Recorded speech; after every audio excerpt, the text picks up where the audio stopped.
শাকিব খানকে নিয়ে অনেক বেশি আপনার নাম জড়িত হয়েছে অনেকগুলো টপিক। না বিয়ের বিষয়ে বা সিনেমার বিষয়ে এটাই আমি তো সাসপেন্স রেখেছি সবাইকে। আপনি কিন্তু খুলে বলছেন না, আপনি কোন জায়গাতেই। হ্যাঁ আসলে খুলে বলছি না। ওই যে কালকে একটা স্ট্যাটাস দিলাম সাসপেন্স গার্ল, মানে আসলে খোলাখুলি বলে লাভ কি?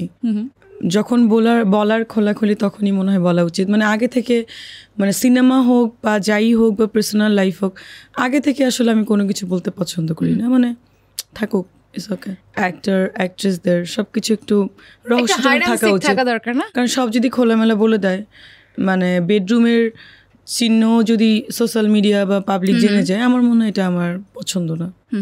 মানে আমার খুব ইচ্ছা আছে, যেমন আমার যদি মানে আমি যদি বেঁচে থাকি, জানি না কখন বেঁচে কতদিন থাকবো, যদি অনেক এজ হয়ে যায় লাইক 50 years old বা এরপরে, আমি আমার ওই চেহারাটা কাউকে দেখাতে চাই না।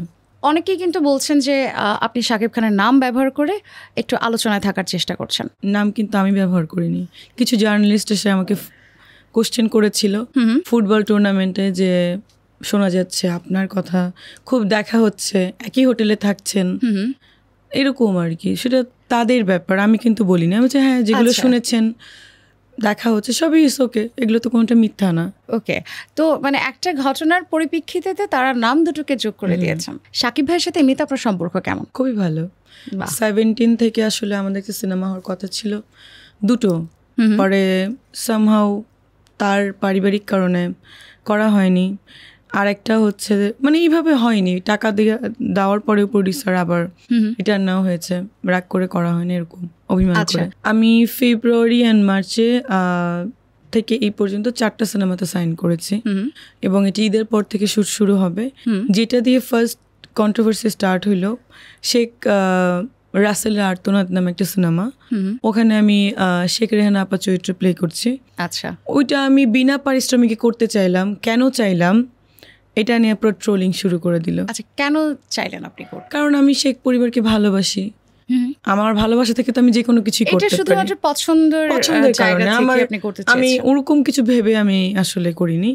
এটা নিয়ে অনেক ট্রোলিং শুরু হয়ে গেল যে হ্যাঁ উনি তো এখন পূর্বাচলে জায়গা পাবে, তারপরে BMW গাড়ি চড়বে, তারপর অনেক লাক্সারি লাইফ লিড করবে, এরকম অনেক কিছু। আমি তো জানি আপনি অলরেডি সেটাই, এটার পরই আসলে কথাগুলো আসলো যে ভাই আমার ঢাকা শহরে জমিও আছে, ফ্ল্যাটও আছে, গাড়িও আছে, সো আপনাদের এগুলো ভাবার কিছু নেই।